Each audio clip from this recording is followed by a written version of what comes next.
চম্পা কিচেনে সবাইকে জানাই স্বাগত। আজকে আমি মাছের ডিমের নতুন রেসিপি বানাবো। এইভাবে রান্না করলে গরম ভাত এক থালা নিমেষে উঠে যাবে। এটা এত সুন্দর সুস্বাদু হয়। মাছের ডিমগুলো আমি গরম জলে ছেড়ে দিচ্ছি। এটা আমি একটু সিদ্ধ করে নেব। প্রথমে এটা আমি সিদ্ধ করে উঠিয়ে নেব। এইভাবে একবার বাড়িতে ট্রাই করে দেখবেন, এটা সবাই খেতে ভালোবাসবে। এটা ভাত হোক, রুটি, পরোটা সবার সাথেই এটা কিন্তু ভালো যাবে।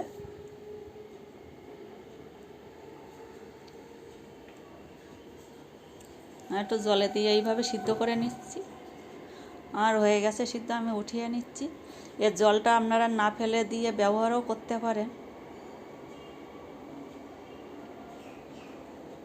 জলটা ঠান্ডা করতে দিলে জল একদিকে আর এই ডিমটা আর একদিকে হয়ে যাবে, জলটা তখন ফেলে দেওয়াই যাবে। আমি তেল নিয়ে দিয়েছি কড়াইতে, তেলটা গরম হয়ে যাচ্ছে। আমি শুকনো লঙ্কা ফোড়নে দিয়েছি, দারচিনি, লবঙ্গ তেলে ছেড়ে দিয়েছি। এটা আমি ভালো করে ভাজা করে নেব।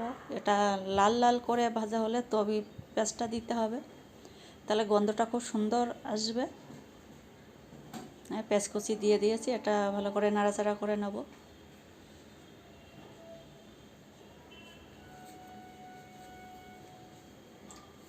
এখানে আদা রসুন বাটা দিচ্ছি আমি 2 চামচ।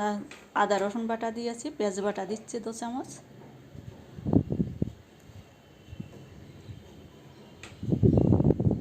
আমি স্বাদ মতো নুন দিয়ে দিয়েছি,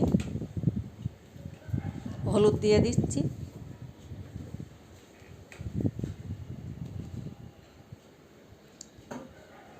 মশলাটা ভালো করে কষিয়ে নিতে হবে। এখানে কাশ্মীরি লঙ্কার গুঁড়ো দিয়ে দিয়েছি।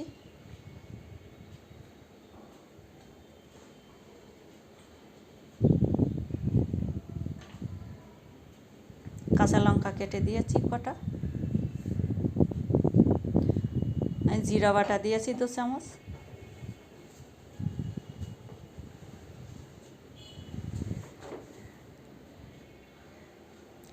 আমি যে ডিম সিদ্ধ করার জলটা নাবিয়ে রেখেছিলাম বাটিতে, সেই জলটা দিয়ে আমি মশলাটা অল্প অল্প জল দিয়ে ভালো করে কষিয়ে নেব। মশলাটা কিন্তু সুন্দরভাবে কষিয়ে নিতে হবে। মশলাটা কষিয়ে নেওয়ার কাছেই কিন্তু ঝোলটা অতটা ভালো হয়। মশলাটা ঠিকঠাক কষানো হলে তবে কিন্তু তরকারির স্বাদটা বাড়ে। মশলাটা ভালো করে কষিয়ে নিতে হবে। আমি জল দিয়ে দিচ্ছি। মশলা আমার কষানো হয়ে গেছে। অল্প জল দিয়ে কষিয়ে নিয়েছি। ডিমটা যে সিদ্ধ করে রেখেছিলাম আমি কিন্তু ডিমটা দিয়ে দিয়েছি মশলাতে। এটা ভালো করে একসাথে ভাজা করে নেব।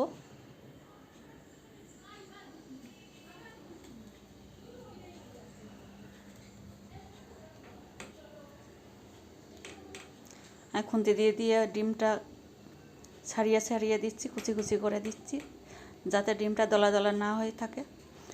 এটা রুটি, লুচি, পরোটা এটা কিন্তু ওদের সাথে খুবই ভালো যাবে।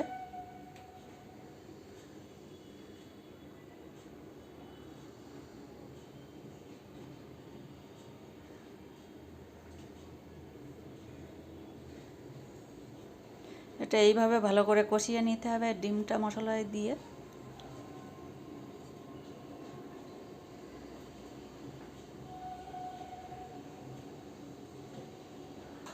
এখানে অল্প জল দিয়ে দিচ্ছি, কিন্তু জলটা গরম জল দিয়ে দিচ্ছি, কিন্তু জলটা অবশ্যই গরম হতে হবে, গরম করে নিতে হবে। ঠান্ডা জলটা দিলে কিন্তু অতটা স্বাদটা আসবে না। আমি এখানে জলটা কিন্তু খুব বেশি দেবো না, এটা তো ঝোল হবে না, এটা গ্রেভি গ্রেভি হবে। আমি দিয়ে ঢাকা দিয়ে গ্যাসের জালটা একদম কম করে রেখে দেবো। গ্যাসের জালটা জোরে দিলে হবে না, গ্যাসের জালটা কম করে রেখে দিতে হবে অল্প জল দিয়ে। আমি গ্যাসের জলটা কম করে ঢাকা দিয়ে রেখে দিয়েছি। এখানে আমি গুঁড়ো গরম মশলা দিয়ে দিয়েছি 1 চামচ, বাড়িতে বানানো গরম মশলা। এটা যে একবারে শুকনো হবে তা না, কিন্তু এটা মাখা মাখা একটা ভাব হবে। দেখুন এইরকমই হবে। এটা খেতে খুবই সুস্বাদু। আমি নামিয়ে নিচ্ছি, আমার হয়ে গেছে। এটা বাড়িতে একবার ট্রাই করে দেখবেন। এটা কিন্তু সবাই খেতে ভালোবাসবে, বড় থেকে ছোট। দেখতেও দেখেন কতটা সুন্দর হয়েছে। এটা কিন্তু খেতে খুবই সুস্বাদু।